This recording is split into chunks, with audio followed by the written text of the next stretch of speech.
Muy buenas noches y bienvenidos un día más a La Dichosa Palabra. Nos da mucho gusto que nos acompañen un día más a esta dichosa, porque estamos muy dichosos de estar aquí y esperamos que sean más de una las palabras que se harán esta noche aquí a la luz. Así que para empezar, demos paso a las palabras de mis compañeros y que se presenten. Decía Adlai Stevenson, un importante político demócrata de los años 50 y 60, que el hombre no solo vive de palabras, aunque a veces tiene que comérselas. Por eso yo no digo mucho y me limito a presentarme. Soy Nicolás Alvarado. Buenas noches. Esta temporada de las fiestas mexicanas es temporada de ver a los amigos. Y como decía el gran Hermann Hesse, cuando dos caminos amigos concurren en un mismo punto, una hora parece el mismísimo cielo. Soy Germán Ortega, buenas noches. ¿Qué tal? Buenas noches. Aquí en La Dichosa Palabra tratamos de dinamizarlas. Viniendo para acá me encontré con la palabra caravana, que tiene otras acepciones. Caravana, caravana y caravana. Bienvenidos. No, pues después de eso ya que vamos a decir. Yo tengo unas palabras de Forster que dicen: los libros largos cuando se leen son normalmente sobrevalorados porque el lector quiere convencer a los demás y a sí mismo de que no han perdido el tiempo.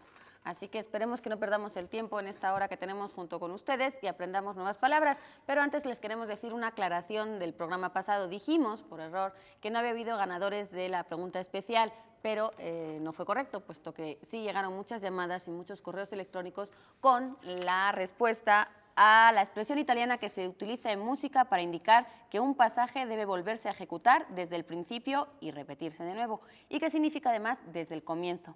La respuesta era da capo y hubo mucha gente a la que felicitamos ya para esa respuesta y que optarán a los libros que estuvimos regalando el sábado pasado.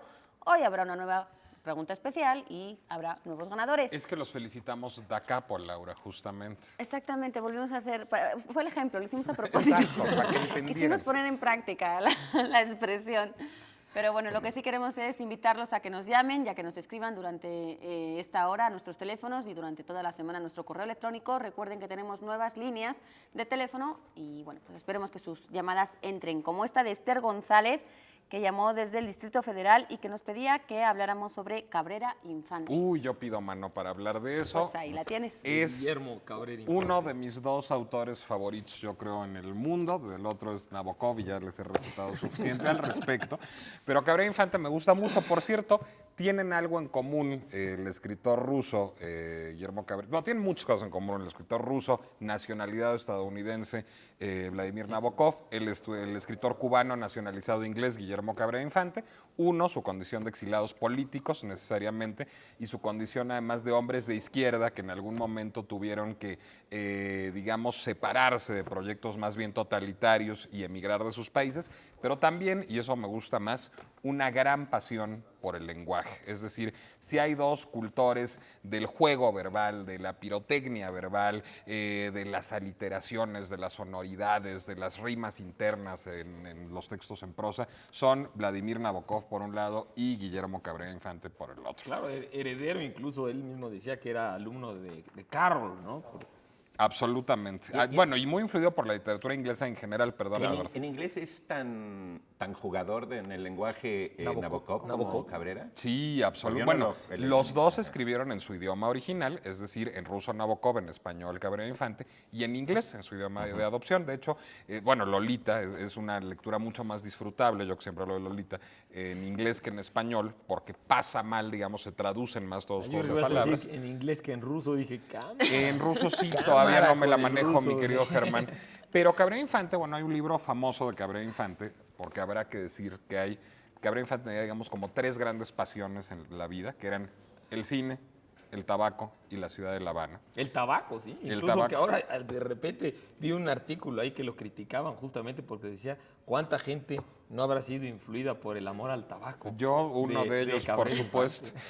Hay un libro que es, digamos, una gran historia, no sé si es una historia del tabaco, es, digamos, un juguete verbal larguísimo en torno al tabaco relacionado con el cine, con la literatura, con la historia, con muchas cosas que en español se llama Puro Humo, que escribió Cabrera Infante en español, pero que reescribió, es decir, él primero escribió un libro que se llamaba Holy Smoke en inglés, que publicó en inglés, Y cuando le propuso Alfaguara editar la traducción al español de Holy Smoke, él dijo, yo no lo voy a traducir porque es intraducible, lo voy a volver a escribir. Y escribió otro libro que guarda puntos en común con Holy Smoke, pero que es una reescritura completa del libro para poder jugar nuevamente con las palabras. Bueno, era un cubano, nació en Jibara, en la provincia de Oriente.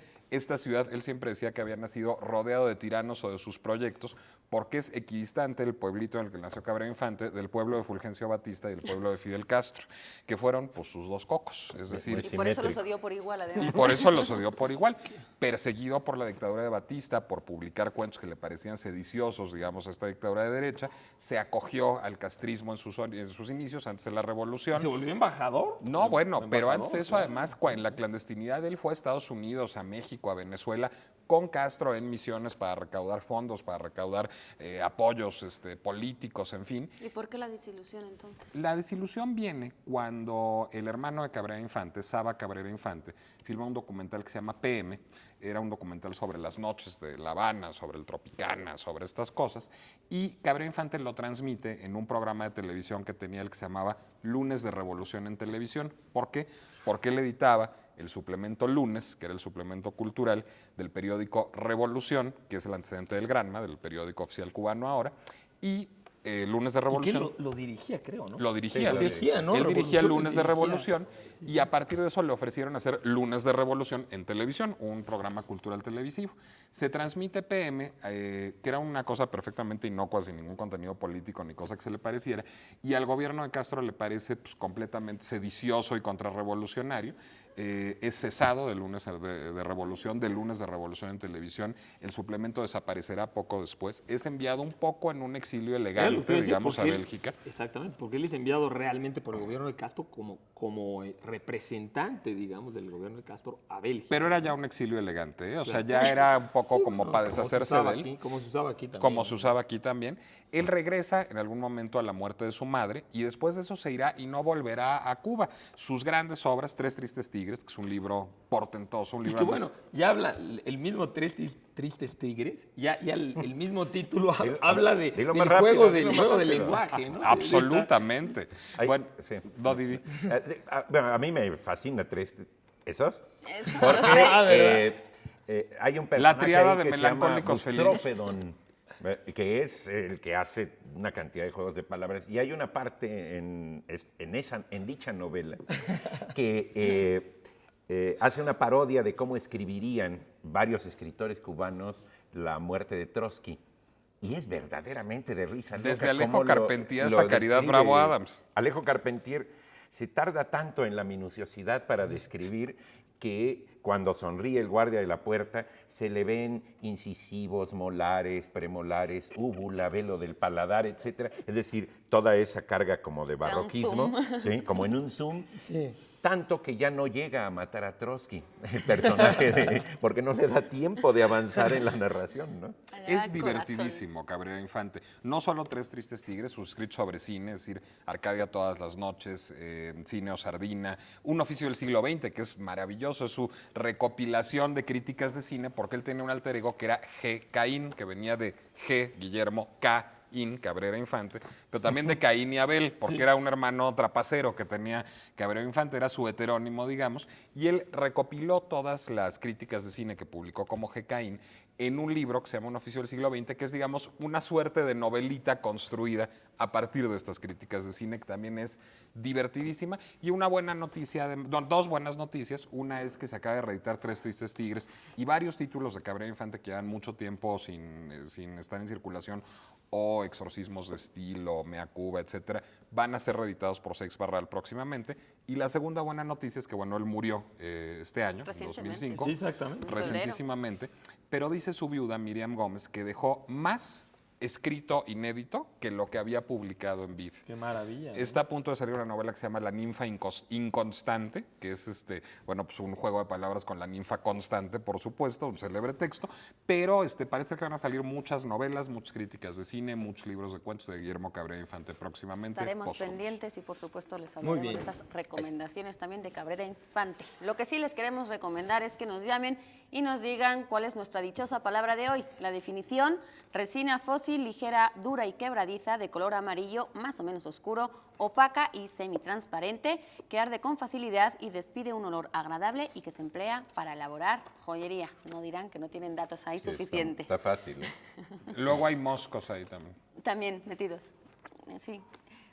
Para los que nos digan la dichosa palabra, se llevarán. El primer libro que tenemos es Los secuestradores de almas, de Jean-Marie Abgral, por cortesía de Océano. ¿Irán a Es secuestrar a tu sobre- mujer que se llama Alma? No, sí, y a quien hace aquí el servicio social, la otra alma, Alma. ya ha de ser sobre eso. No, es sobre las sectas, sobre la historia de las sectas y cómo sustraen las almas.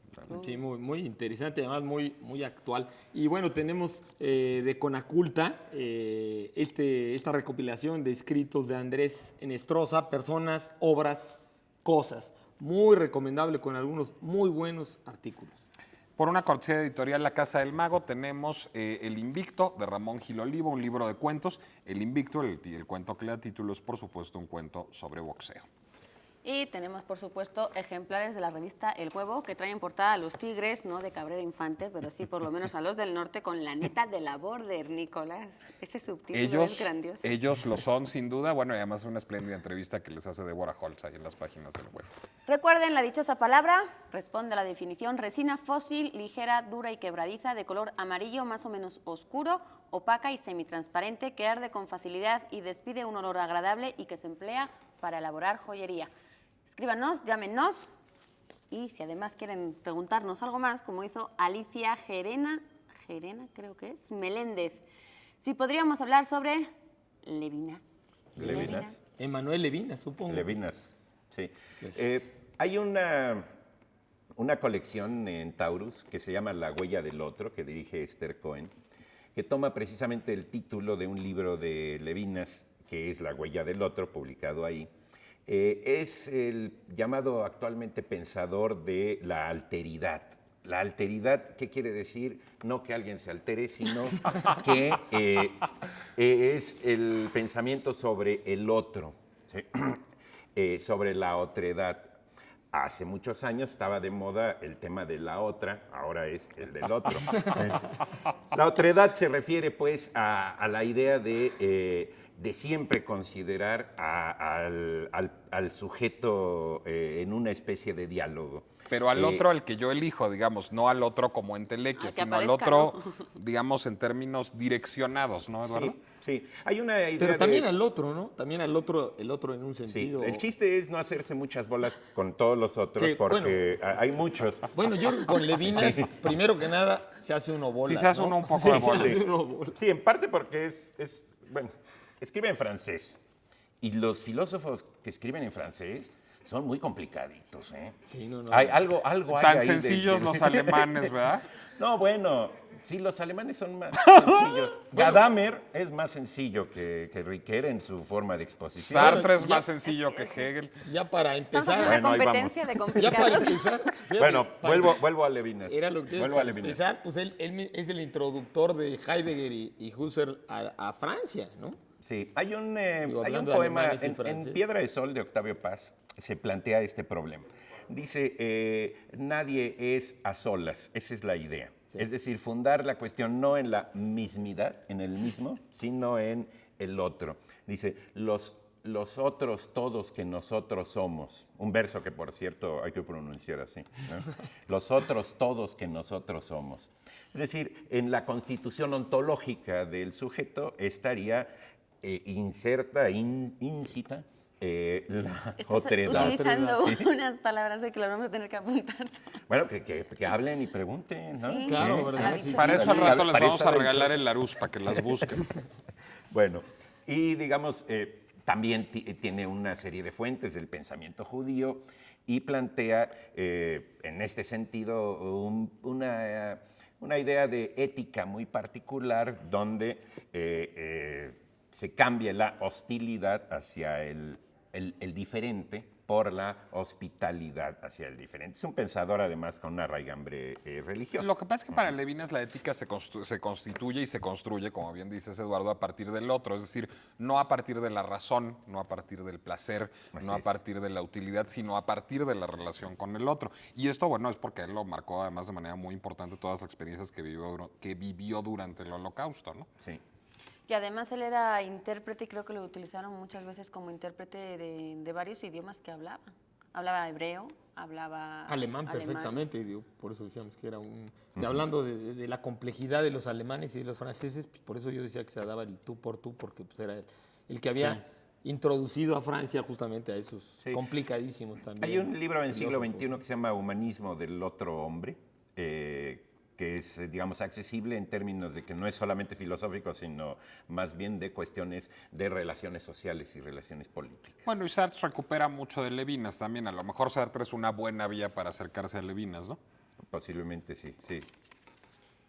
Dicho lo Pues cual. lo que sí Yo va a leí ser una más buena el vía de- para acercarnos a ustedes va a ser cortar un momento. Antes una aclaración, nos llamó la señora Aida Portilla, una española, una paisana, un poco molesta porque dijo que yo no había dicho que la Inquisición, la Santa Inquisición, había sido cruel, cosa que no estoy de acuerdo, porque además de que yo santa nunca la llamé, conste, y muy oportunamente, dije que en México se había sido menos cruel que en Europa, lo cual reitero y confirmo porque efectivamente aquí llegó con menos dureza, lo que no significa que aquí no cometieran atrocidades igual que en Europa o más.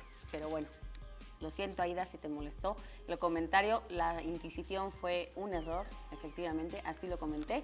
Y bueno, pues espero que te sigan gustando más palabras. Un momento para irnos a unos cortes, no se vayan, volvemos enseguida.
Bien, ya estamos aquí de nuevo. Redujiste entonces. Bien, primero que nada quiero agradecer a mi amigo Nacho Méndez por el obsequio de su disco Un Mexicano en Brasil, que son arreglos de él, estupendos arreglos. Realmente estábamos comentando Nicolás y yo, los arreglos del bossa nova y de las canciones rancheras mexicanas son realmente estupendos. Es que la idea es Y- osadísima, ¿no, Sí, Germán? sí, o no, sea, de o sea, José ve- Alfredo y de Juan Gabriel así en bossa nova. en bossa nova y realmente que se agarra el ambiente del bossa nova, Sí. ¿no? Muy, muy recomendable disco. Bien, muchas gracias a Nacho.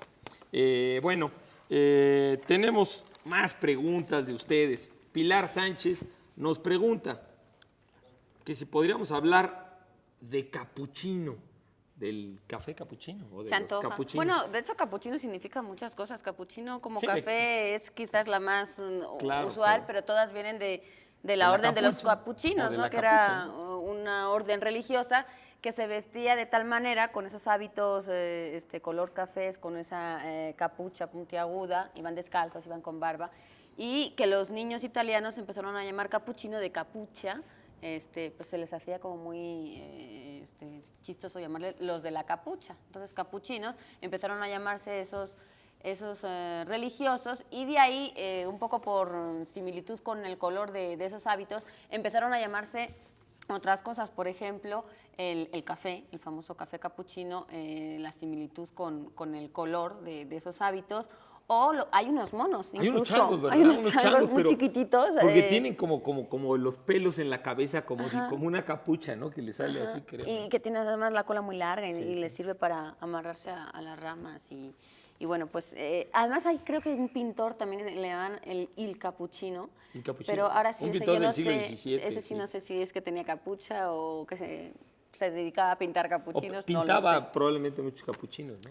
Y pues brevemente decir que los capuchinos es una orden religiosa derivada un poco de la rama de la orden de los hermanos menores, de defensores un poco de la regla de San Francisco de Asís, y que lo que predicaban era el pensamiento de Cristo muy íntimo, muy personal, la oración, la austeridad, la pobreza extrema, y bueno, pues que de alguna manera algunos frailes posteriores a San Francisco de Asís, un poco insatisfechos con lo que venía haciendo la iglesia en ese entonces, decidieron volver al eremitismo. Entonces, digamos que un poco por analogía, empezaron a darse muchas órdenes.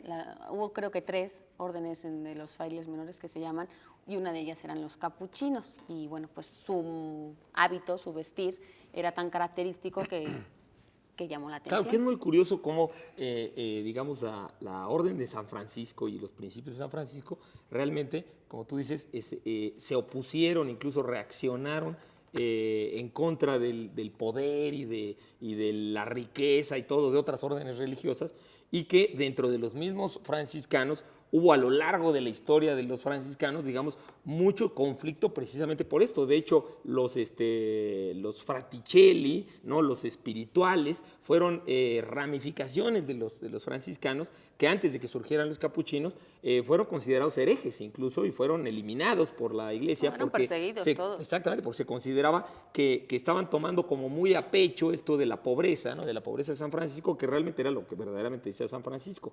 Y que a raíz de del movimiento luterano y de la reforma, digamos, como a lo mejor ibas a decir tú. No, yo iba a decir otra cosa, pero la que es más inteligente la que vas a decir. Bueno, tú. yo iba a decir que a raíz de los luteranos es cuando surgen los capuchinos, que por cierto también tuvieron muchos problemas los capuchinos. O sea, Pablo III estuvo a punto de eliminarlos porque también habían vuelto a una austeridad muy extrema, y luego después Gregorio, creo que XIV, vuelve otra vez a tratarlos de eliminar. Y realmente se avientan como un siglo, o sea, desde principios del siglo XVI hasta principios del siglo XVII, tratando de sobrevivir con esa idea, de nuevo, digamos, de volver a implantar en la orden franciscana esos principios realmente de pobreza, porque la orden, digamos, la orden principal de los franciscanos, que ya no me acuerdo exactamente cómo les llaman, son los que se quedan, digamos, los que aceptan un poco más riqueza, o aceptan un poco, digamos, riqueza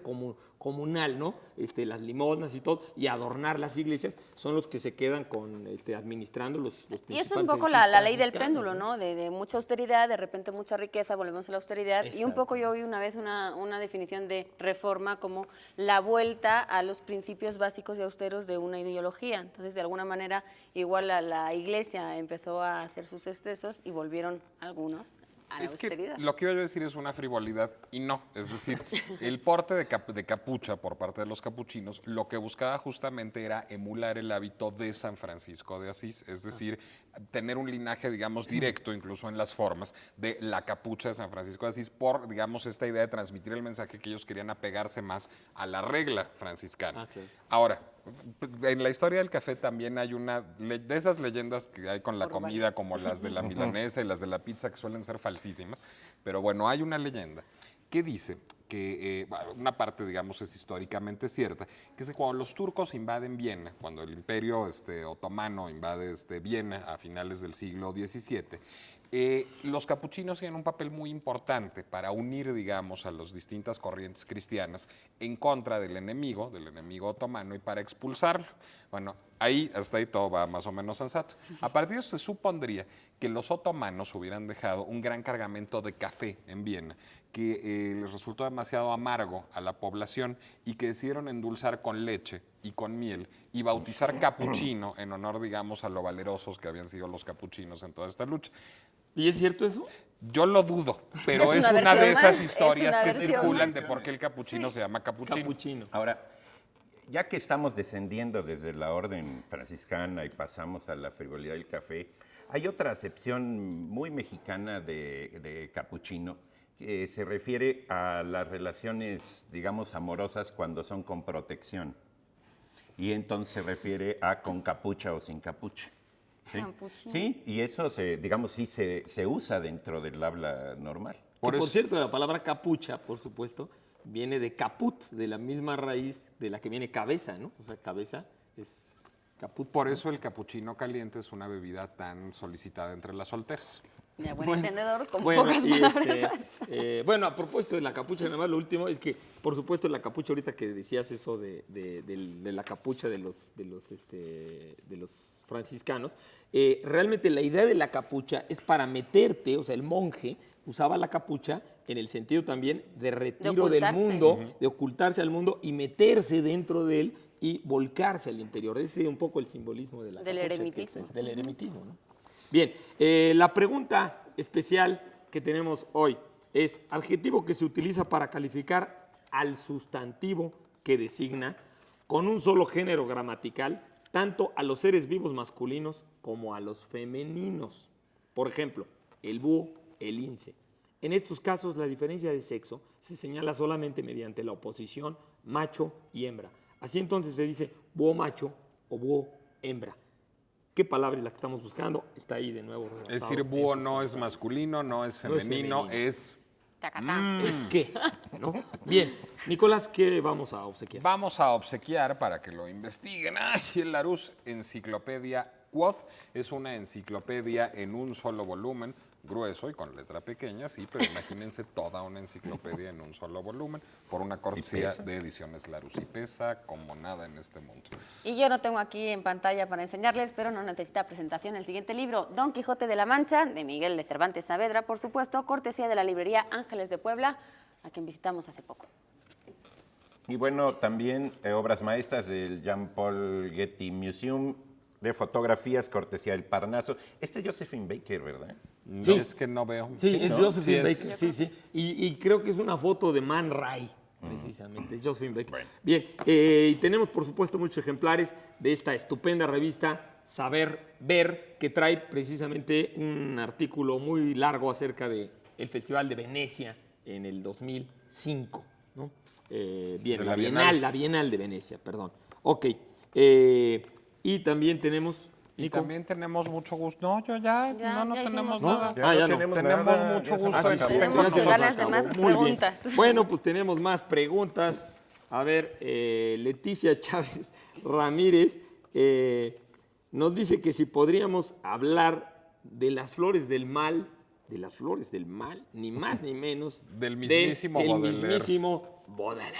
No, pues que ya... Ahora sí te está tocando esto. Ahora sí me están no, tocando. sí, Todo bueno, se está para yendo mole, como para ¿verdad? allá. ¿Sabes, pues, Nico? No, pues, no podemos más que observarte. No, que observarme. No, bueno, pues yo creo que no hay. Yo creo que nadie puede nadie que le interese la literatura puede sustraerse al influjo de las flores del mal de Baudelaire. Es decir, la poesía moderna se funda con ese libro, con las flores del mal de Baudelaire. ¿Por qué? Bueno, porque Las Flores del Mal es heredera de dos corrientes, del romanticismo, digamos que había estado en boga a todo lo largo del siglo XIX, en Francia, en Alemania, en España, en Inglaterra, y de una corriente, digamos, muy acotada en el tiempo, digamos, a mediados del siglo XIX, que son los poetas parnasianos que surgen en Francia como reacción al romanticismo. Es decir, ahí donde el romanticismo era todo pasional, pulsional, lírico, arrebatado. Los poetas parnasianos buscaban hacer una poesía muy formal, muy racional, muy estricta, muy rígida. Y Baudelaire es heredero de ambas corrientes. Es decir, ¿qué hizo Baudelaire con Las Flores del Mal? Abordó temas románticos con una forma parnasiana, eminentemente racional. Es decir, bueno, hay tales experimentos formales en Las Flores del Mal que uno de los poemas, uno de mis favoritos, que se llama Armonía de la Tarde, es un pantum, es decir, él se fue a investigar, y eso a ti te va a gustar mucho, una forma poética malaya que se llama pantum precisamente, en donde el primer verso, el primer verso de la segunda estrofa es idéntico al segundo verso de la primera estrofa. Y el tercer verso de la segunda estrofa es idéntico al cuarto verso de la primera estrofa. Y así se va intercalando todo lo que Fantástico. es fantástico porque genera ambientes realmente muy logrados en esos términos. Ahora, ¿cuáles son los temas de Las Flores del Mal? Bueno, la naturaleza, el grave problema de Baudelaire con la naturaleza como algo amenazador, devastador, que busca siempre humillar, sobajar, maltratar al ser humano. la mujer como la expresión más perfecta y por tanto más terrorífica de esa naturaleza. Es decir, la mujer, yo creo que, digamos, el arquetipo de la femme fatale nace en gran medida gracias a Las Flores del Mal de Baudelaire. Es decir, esta mujer que es, digamos, pasional, voraz, destructora, pero al mismo tiempo seductora, irresistible. Y bueno, y que además yo creo que tuvo la suerte de tener esta mujer que él dibujaba incluso. Jean ¿no? Esta Duval. Jean Duval, que le decían la Venus negra, ¿no? Por ese sentido dual, que incluso es muy interesante de todo lo que dice ahí Baudelaire, también de lo que le criticaban, de que era tonta o de que era impropia o de que era muy violenta. Es que ella. imagínate la relación, pues era una mulata con la que Baudelaire estaba mancebado en pleno principios del siglo XIX. Era una cosa muy fuerte. Bueno, y yo creo que la otra es, digamos, la gran decepción de Baudelaire y, digamos, de la idea misma del poeta con respecto a Dios. La idea del poeta como un ser abandonado por Dios y que recurre incluso a veces al mal, a Satanás, ante la decepción de haber sido abandonado por Dios, por la naturaleza y por la mujer. ¿Qué extrae de esto Baudelaire? Primero, un concepto que será básico para entender a Baudelaire, que es el spleen. Bueno, spleen significa bazo del bazo y el hígado, en inglés. Pero como los griegos decían que la melancolía se generaba en el bazo, entonces Baudelaire, digamos, utiliza la palabra spleen para decir que él tiene spleen, es decir, está invadido por la melancolía, es una melancolía casi orgánica. Y a partir de esto él busca, digamos, la belleza del mal y lo logra magistralmente. Yo creo que es una lectura obligada a Las Flores del Mal de Baudelaire. Por cierto, la edición, la buena, digamos, debe tener 101 poemas, porque el poemario fue censurado. Entonces Baudelaire tuvo que quitarle 6 poemas, decidió añadirle por su cuenta 25 poemas que no venían. Esa fue una segunda edición. Después esos 6 poemas censurados los unió a otros y los publicó bajo el título de Les Epaves en Bélgica posteriormente. Pero la buena, digamos, la concepción original de Baudelaire debe tener 101 poemas. Y que curiosamente hasta 1949, si no recuerdo mal, la justicia francesa volvió a revisar el proceso totalmente para, digamos, rehabilitar a Baudelaire y rehabilitar a los 2 editores de Baudelaire, digamos, del juicio que se les había hecho, Sí. prohibiéndoles y considerando que era un ofensivo, ¿no?, a la Así moral, Las Flores del Mal, que fue un escándalo tremendo. De hecho, ahora lo que más suele circular es una edición que tiene todo, es decir, los 101 originales, más los 25 que les añadió posteriormente, más los 12 que le añadió para hacer las de Paf. Es decir, es un poemario como de 140 y tantos poemas, pero pierde un poco de unidad en esa edición. Ahora, es un poeta con mucha musicalidad, digamos como nuestro Rubén Darío en español, a eso me refiero. No, Rubén Darío tiene un poema muy bonito. Yo sin Baudelaire, sin... Es de López Velarde. Es de López Yo Velarde, era un Dios. seminarista sin Baudelaire, sin rima y sin olfato. Sí. Que es muy padre, bonito porque son las fuentes integrantes de la sensualidad poética, ¿no? Claro. Pero mi problema es, ¿qué traducción será buena para recomendar? Es decir, hay uno de Esteban Torre en Visor que se llama 20 poetas simbolistas, pero trae como 5 poemas de Baudelaire. Entonces, habría que buscar una traducción buena que sí conserve todo ese Bueno, juego, ¿no? yo tengo Yo una no sé edición, cuál. yo recomendaría una edición, porque el francés es muy cercano al español, una edición bilingüe. Creo que hay dos o tres ediciones bilingües, en el cual tiene uno el francés del lado derecho y el español del lado izquierdo, que aunque a veces no son muy buenas las traducciones en español, ya sé cuál, pero, sí. pero puedes, Por lo menos creo que puedes en Río comparar. Nuevo, creo Sí. que en Río Nuevo está la edición Es bilingüe es un completa. libro negro. Es un libro negro. Busquen un libro negro. Cátedra libro no tiene. negro, ¿eh? Cátedra no tiene. Cátedra, a lo mejor A mí cátedra. se me hace que tiene. Cátedra tiene unas en flores del bilingüe, mal. pero en bilingüe. En bilingüe no sé. Porque el chiste es que vas leyendo en español y aunque la edición la traducción no sea muy buena, pues al ver el francés agarras todo el sonido, captas toda la musicalidad de Baudelaire, que es fantástico, de este padre del simbolismo, por supuesto. Bueno, tenemos que ir a un corte. Ahora estamos con ustedes. Gracias.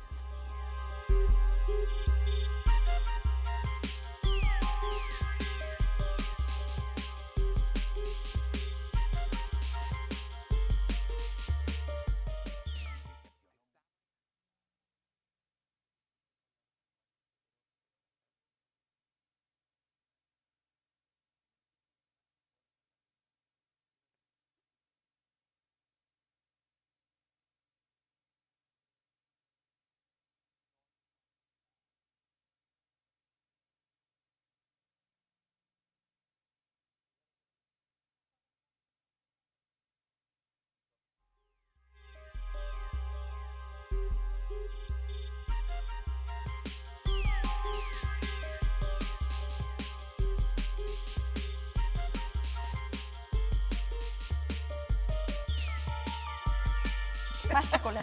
Este bloque no habrá de iniciar sin que Germán Ortega manifieste su desacuerdo con nuestra cortinilla. No, Germán. Claro, porque estábamos comentando que aunque es más correcto decir corpachón que cuerpazo, pues realmente no funciona, digamos, en la calle o decirle a una mujer que A no Telma ama, Tishú, "Oye, lo ¿qué- estabas pensando en qué, Telma Tishú. qué corpachón tienes?" Pues, Es que hay suena matices, suena ¿no? Hay como, matices, como de sí. corpachón, como de un escarabajo.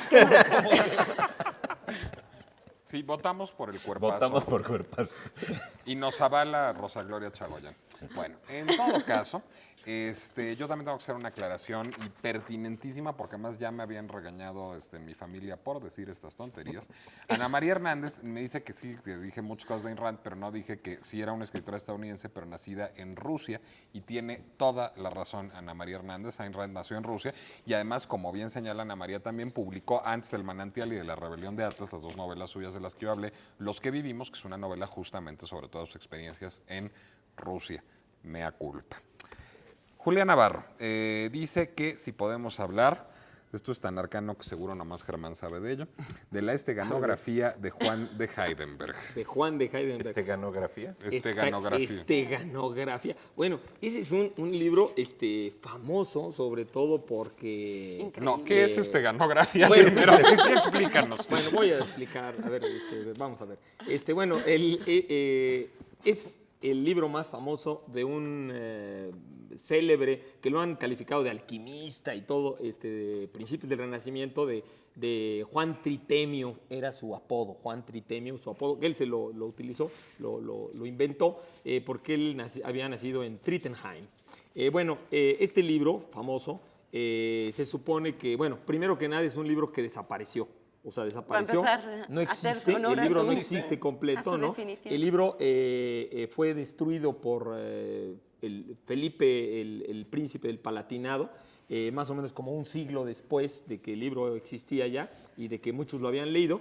Y el libro, él lo destruyó, arrancó parte del libro y conservó solamente como la quinta parte, más o menos, como la quinta parte se conserva y es la que se ha publicado y la que se ha estudiado, ¿no?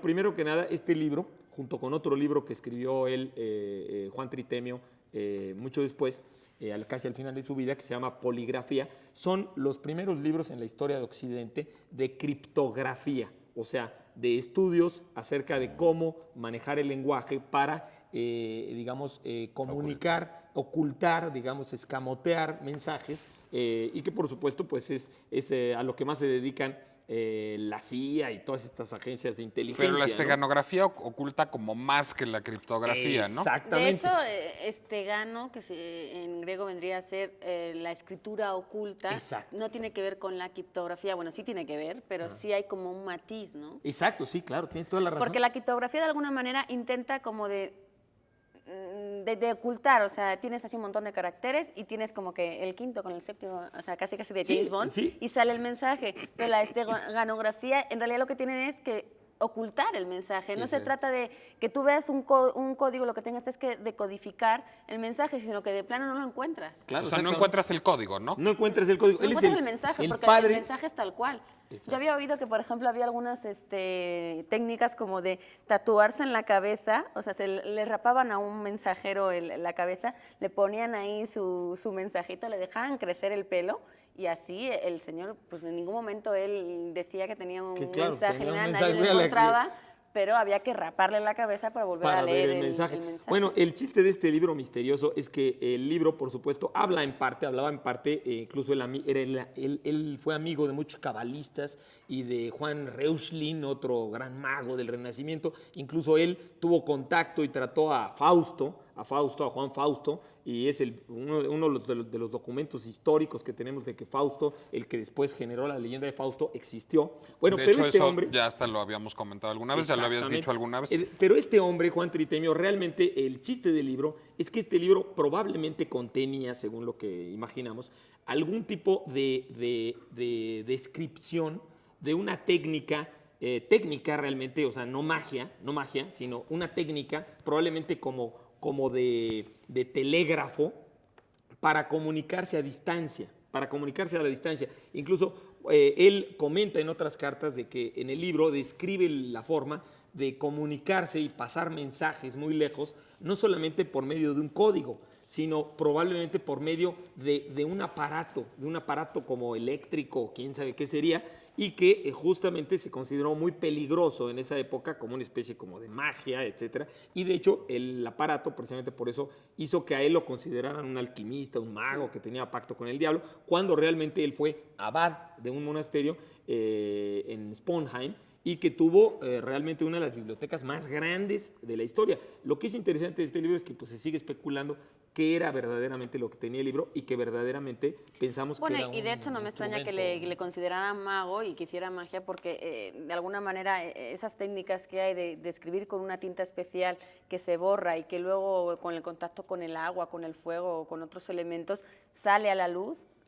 En aquella época me imagino que debía parecer así como de wow. Probablemente podía haber sido algo químico, quién sabe, pero que era algo, un método para pasar mensajes a distancia y que nadie, y él asegura que nadie te los iba a cachar, que nadie, que era imposible. Bueno, pues nosotros esperamos que nos cachen la dichosa palabra de hoy, que está tan fácil que sería de veras imposible que no la cacharan. Resina fósil, ligera, dura y quebradiza, de color amarillo, más o menos oscuro, opaca y semitransparente, arde con facilidad, despidiendo un olor agradable, se emplea para elaborar joyería y según el reglamento de tránsito de ese color son los semáforos cuando se ponen de algún color. Algo más, Nicolás! Bueno, de veras, ¿ustedes creen que es tan fácil?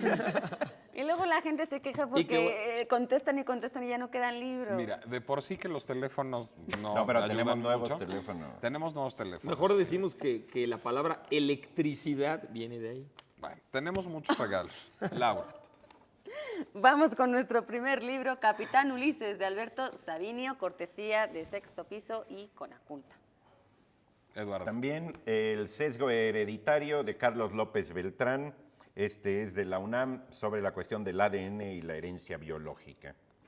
Del Instituto de Cultura de Baja California tenemos de Bárbara Colio, La habitación, varios ejemplares para ustedes. Bárbara Cole es una joven dramaturga y una espléndida dramaturga además. Y por una cortesía de sí misma tenemos la revista Este País, que en esta ocasión tiene varios textos sobre medios de comunicación, pero particularmente uno que a mí me interesa muchísimo, de Régis Debray, uno de los teóricos más importantes de la comunicación en la Francia de nuestros tiempos. Y ahora vamos a ver, in absencia, en lo que me siguen regañando mis compañeros por barco, que nos recomienda Pablo Boullosa, y ahorita regresamos aquí en La Dichosa Palabra.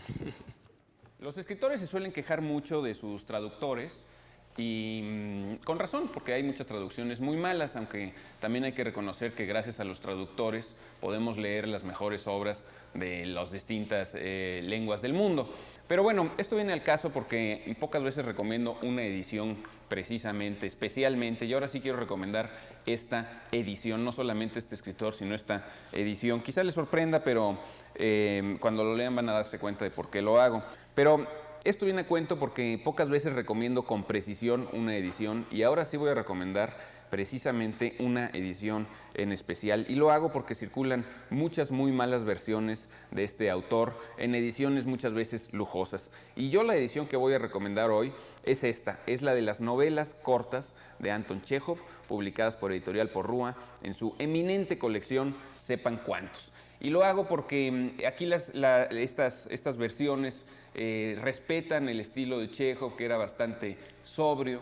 En apariencia, las obras de Chekhov son sencillas, aparentemente no hay mucho que sacarles, pero de una manera muy especial siempre se revelan un núcleo de algo que parece, o que más bien que es incomunicable, una verdad muy profunda acerca de nuestra naturaleza. Y la incomunicación es uno de los grandes temas de Chekhov, pero sobre todo la incomunicación entre seres muy cercanos, entre padres e hijos, entre maridos y esposas, etc. Es un escritor maravilloso y cuando lean historias como las que están aquí incluidas, una historia aburrida que no tiene nada de aburrida, En el Barranco, la sala número 6, van a darse cuenta de por qué recomiendo tanto este libro y por qué es verdaderamente el primer clásico del siglo XX en Rusia. Es el último de los grandes escritores del siglo XIX, el que cierra ese ciclo de la gran novela rusa, es precisamente Anton Chekhov. Así que a leerlo porque la verdad sea dicha, hasta mis perros, ¿verdad? Jacinta, ven acá. Hasta mis perros les gusta leer a Chekhov. No, yo sí estoy de acuerdo en que a todo el mundo le gusta leer a Chekhov. A mí me gusta mucho Chekhov, pero no en sepan cuántos. Es muy difícil leer libros. Bueno, es mi humilde y modesta opinión. Son letras muy chiquitas en un papel muy feo. Fíjense qué cobardes, porque en el corte estaban diciendo todos que les chocan las ediciones. No, yo no, a mí sí me gusta. Tienen obras que no encuentra uno más que en sepan cuántos, que uno agradece, pero evidentemente a mí tampoco, yo coincido con Nicolás, no me gusta mucho. A mí sí me gustan los de sepan Sí, cuántos. bueno, es que yo Eduardo leí es a del Bergson equipo y a Sepan Bacon en Cuántos. sepan cuántos. Entonces, después de eso, pues sí, ya. A lo mejor Ya, es Bersón lo que no te gusta. Claro, no, Puede no ser, sepan Bacon, cuántos. puede ser. Sí, y Tatson, sí. En todo caso, vamos unos mensajes y aquí los dejamos y regresamos en un ratito a quien le ha dicho esa palabra. No se vaya.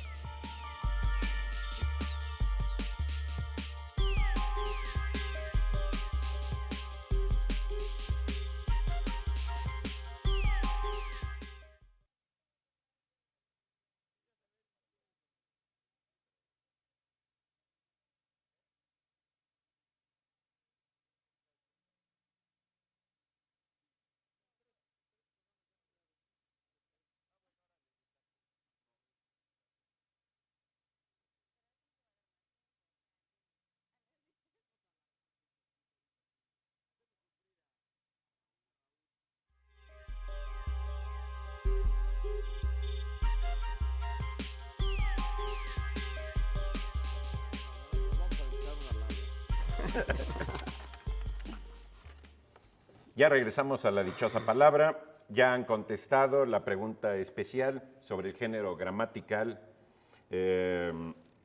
tanto a los seres vivos masculinos como femeninos se aplica, por ejemplo, el búho, el lince, etc. El género es epiceno, ahí aparece en sus pantallas, hasta desde Tamaulipas hablaron y ya son varios. También habló alguien que no voy a decir su nombre porque dice que si lo mencionamos, le dijeron que si lo mencionábamos su nombre en el programa lo exentaban. Es de la escuela secundaria 537. No, pues estudia. No, oye, pero eso no habla mal de este alumno, habla muy mal de su maestro. Pues, Sí. ¿cómo que lo exentan si lo mencionan en la tele? ¿Será el maestro el que le...? Sí, ¿verdad? Digamos Sí, que sí. entonces que es anónimo. Bueno, que mándenos por favor el nombre del maestro para decirlo para aquí, reportarlo. para reportarlo. A ver, vamos a otra pregunta. José Luis Martínez, una pregunta, se ve sencilla. Que hablen sobre Luis Racionero, filósofo español, y su libro El Mediterráneo y los bárbaros del norte. Bueno, Ah, filósofo caray. entre Sencillo. muchas cosas, ¿no? Y de veras, entre muchas cosas, porque, bueno, el racionero es de formación urbanista, pero realmente ha escrito libros tiene uno fabuloso de estética taoísta, tiene uno que se llama Ensayo sobre el Apocalipsis, de crítica política, muy interesantes. Un autor, realmente a mí me encanta, tiene uno de Oriente y Occidente, padrísimo. Tiene que libros de compara. economía. Tiene libros de economía, exactamente, del ¿Es paro actual? al ¿Es ocio. actual? Es El- actual. Racionero Él, sí, debe haber de nacido los en 40. 1940. Es catalán y es catalán. de los 40. No sé Sí. exactamente qué En año, pero de la 1940, mitad. y que en determinado momento se salió de la universidad, él era un académico y se dedicó pues realmente a escribir de muy diferentes temas y con mucho acierto, ha recibido muchos premios incluso de literatura también, tiene muchas obras de Y literatura Racionero también. no es su apodo, es su Es su nombre, se Ah. apellida Racionero, tal cual. Bueno, para ir rápidamente al libro, El Mediterráneo y los bárbaros del norte, bueno, a mí me parece un libro fundamental ahorita para lo que está pasando en Europa. Es uno de los libros que inicia esta polémica de la unificación europea, de que los europeos, y más ahora con la votación, se están dando cuenta de que no se pueden integrar o que hay muchas dificultades para una verdadera integración cultural por esta oposición que Racionero plantea entre los europeos del norte, los bárbaros como él le llama, y los europeos del sur, los mediterráneos. Y él, por supuesto, defiende, repasa el término cultura y el término civilización en función de la cultura mediterránea y defendiendo que la cultura mediterránea y los que están pegados al Mediterráneo fueron los que hicieron verdaderamente el urbanismo, los que hicieron las ciudades, los que hicieron la convivencia urbana, y que las ciudades del norte Sí es son catalán, sí es remedos catalán, de sí es ciudades. Sí, es catalán, Porque- sí, es contemporáneo de Serrat, además. Claro. Lo que sí, pasa es como- que para Racionero, de alguna manera, las civilizaciones del norte de Europa están con excepción de los ingleses, porque a los ingleses sí le caen bien, Sí, le caen bien. están volcadas, digamos, al progreso tecnológico en detrimento de la calidad de vida. Y Exactamente. para Racionero, las civilizaciones del Mediterráneo, digamos, conciben la cultura como algo que aporta y que genera calidad de vida, ¿no? Bueno, pero es Exactamente, como que es lo más siempre, tiene que importante. ver con el clima, tiene que ver con Exacto. las horas de sol, tiene que ver con tantas cosas que comparar realmente a los europeos del norte con los europeos del sur es casi como comparar a los canadienses con los Sí, argentinos. pero él lo que los compara diciendo que son los europeos del norte los que hicieron la revolución industrial y los que le impusieron a los del sur su modelo. Incluso él dice que los europeos del norte son como los, digamos, como los prusianos respecto a los europeos y como los europeos respecto al mundo, ¿no? O sea, los que le impusieron una lectura de la historia, los que incluso escribieron la historia del sur y los que impusieron una mentalidad consumista en lugar de una mentalidad de la calidad de vida. Incluso hace una defensa, que yo coincido mucho con él, del Mediterráneo y del Mediterráneo y el Islam, que dice que el Islam realmente unificó el Mediterráneo y no lo dividió, como dijo Henri Pirenne. Un libro muy interesante. Y Y de el hecho ras- la Unión Europea creo que ha sido como un intento de unificar algo que siempre ha estado muy separado, porque Exacto. creo que siempre hemos caminado cada uno por su lado y tan a gusto, sabiendo las diferencias que hay y pues en la medida de lo posible respetándolas, pero pues sí, Claro. realmente cada uno tiene su riqueza y cada uno tiene su cultura Pero que en ancestral, Europa además. también hay sur y también hay norte. No, y habrá que decir que para Racionero el rasgo redentor de los ingleses, digamos, a partir de su característica insular, está en la ironía y en el humor, que le parece que eso los hermana de alguna manera con los pueblos del Del Mediterráneo. sur. Exacto. Bueno, la respuesta a la dichosa palabra de esta noche, resina fósil, ligera, dura y quebradiza de color ámbar, de color amarillo, es ámbar. Quienes le atinaron ya tuvieron sus premios y esperamos que sigan hablándonos porque ya tenemos nuevos teléfonos y estamos en vivo y qué más digo. ¡Viva Pues que los México! esperamos el viva sábado México. que viene México. con toda el festejo Coman chiles en nogada, es Sí, un buen así es. pretexto Claro. para comer chiles en y nogada. pórtense bien sobre todo. Nicolás, Germán, Laura y yo. Muchas gracias. Chao, chao.